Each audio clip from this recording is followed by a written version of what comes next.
Alright, it's June 15th? Yes. Yeah, June 15th, day 5, and the maggots have taken over. Okay, Yeah. so... Oh, jeez. Yeah, this is all disgusting. Oh, the lamb's sliding. Oh, we're gonna have to push it back. Oh, no. Alright, we'll get this next slide. Anyway, beginning our analysis of the trout, again, really not affected. I don't know, compared to everything else, it really doesn't look any different at all. There's maybe a bit browner, maybe a bit more deflated, maybe, I'm honestly not convinced. Quite frankly, because it's smoked, I don't think the flies are going to affect it at all. I don't really see any changes to the trout, really. At least no major changes. The lamb, well, the lamb's moved a bit, which is unfortunate, so we'll have to slide that back, as I mentioned. But the lamb is much darker. It almost looks like a dried blood, almost, but blacker, I guess. There's a noticeable smell, and I'll get to that in a sec. The flies are kind of on it. I don't know if it's a whole lot of maggots, but yeah, darker, maybe a bit more deflated, but really just like a sickly dark red is the main thing about it. Meat did to the dye on the plate. Yeah, also, yeah, it dissolved the dye in the plate, so that's great. The chicken, obviously, lots of maggots, noticeably moving. Now, before we get into that, the chicken is, first off, a lot flatter. Like, I mean, it was getting flatter before, now it's like...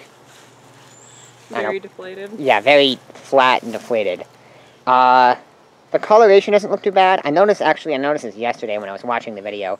The legs here look a bit redder, like you see some more of the blood on them. But in general, the coloration isn't all too different. Maggot growth has increased ridiculously. And I'm not sure if this is because more maggots were laid, or just the maggots got bigger. Yeah, this hole, you remember? There were a lot of maggots in there, but you can still kind of see the hole. Nope. Yeah. Just covered in maggots now. And there's maggots all around, and there's maggots even on the underneath here that they dislodged the tape. I think there are maggots growing on the tape. Yeah. Actually. You can't really see it with the zoom. But yeah, it's a lot of maggots. I actually think the maggots have gotten bigger, comparing them to the tape maggots. And they're noticeably swarming around and exploring the chicken more. They're not just riding in the one spot. They're like traveling across the breast. So, lots of maggot growth on the chicken. Yeah. It's really writhing around in there. The steak then... It's been moved. Yeah, the steak is also slid. It's interesting. I wonder what caused both the steak and the lamb to move. Did it rain last night and we didn't know it and just caused them to slide? Or? I could look that up and make a note of that. Yeah, we'll have to check into that. But the steak moved. Perhaps an animal tried to get to it. Although I would have think it would have been able to get it. I don't know. Anyways, what is the meat moved? The steak may be a bit smaller. It definitely looks darker, I'd say. Like it's similar in coloration to the lamb, but not as sickly. We still have some fly growth on it. Ultimately, I don't really see any maggots on it, though. In fact, I think the maggot growth has almost decreased, which is kind of interesting. Alright, now we're going to begin the poking tests. So we're going to start with the lamb, I guess. I guess we're going to try and move it back into place.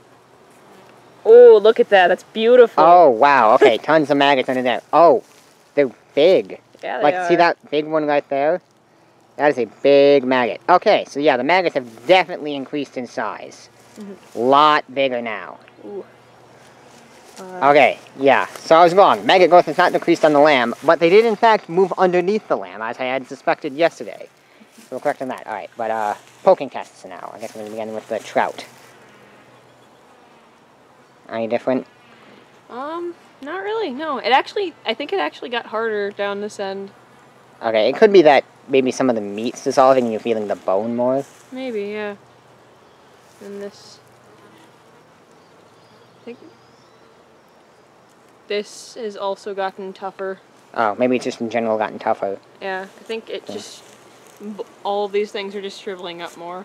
Do you think it has something to do with, like, rigor mortis, or is that not a thing here? It's been long dead. Okay. Hopefully. I don't know enough about death. I'm sorry. Rigor mortis sets in 2 hours after death. Okay. Now I know. This is way squishy. Oh, it's squishy? Honestly, that's probably because the maggots have eaten the inside, and so it's just a big cavity. Yeah, the legs are... I'm pretty sure that if I pushed the leg hard enough, it would fall off. Okay, so the structural integrity is also probably weaker. Yeah, and then this guy... Ooh, hello. Hello, flies. It's a bit squishier than the last time I looked at it. There's this like beetle bug thing. Oh. A different kind of bug than we've seen so far. Yep, that's definitely... and it just fell off. Okay, it's not there anymore. But other than that, I think these two things have gotten squishier, but those two things over there have shriveled up more. Could be structural differences in the meats between chicken and steak versus lamb and trout, which is kind of interesting. Or it could be outside factors. Who knows? Oh. Okay, so the maggot... Oh, by the way, the maggot growth is not dead on the steak, but they're not nearly as big as they are on the lamb, I don't feel, really. There is a bit of a smell, still mainly from the fish. Like when I walked in here, I noticed it was very strong. It's like, oh, that's fish. Not like overpowering. Like yesterday, I related it to a harbor. It's not as strong as a harbor, because that's a very strong smell. But it's still noticeable, yep, that's fish. Like, you just kind of smell it in general. So there's a noticeable smell, but still nothing too bad, too overpowering, really. And certainly, I don't really notice anything from the other meats. Alright, now one last thing that was pointed out to me is that the amount of flies could have a dependency on the weather. So, like, for example, day 2, it was fairly sunny, we saw a lot of flies. Day 3, we think it was cloudy, and there was a dip in flies. And then day 4, again, I think it was sunny and a bunch of flies. Now, I don't really remember the weather patterns exactly for the days, so we're going to start keeping track of that now. Day 5, it's definitely very cloudy out.